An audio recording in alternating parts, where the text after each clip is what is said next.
सुनब हमारे जुबाना साथे रहिने कोई बहुत जुबाना साथ को छुड़ब हमारे जुबाना साथ को छुड़ब हमारे जुबाना मारी बनने आबली तुम्हारी जुबाना मारी बनने राखिस वो मारे जुबाना मारी बनने आबली वो मारे जुबाना मारी बनने राखिस वो मारे जुबाना प्रस्तुत करता शोभाराम डावर रानीपुरा वाले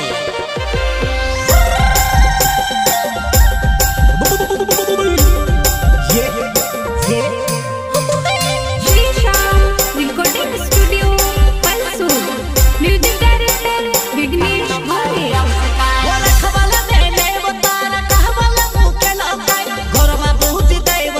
टाकलो पाड़ी अब सिकाय घरमा पहुंची दैवत करे टाकलो पाड़ी अब सिकाय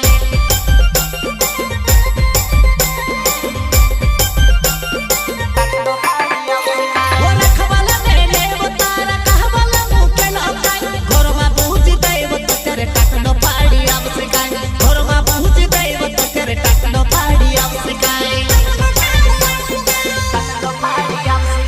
वो बाहरी जुवाना तुसे काज को सुन भूली जा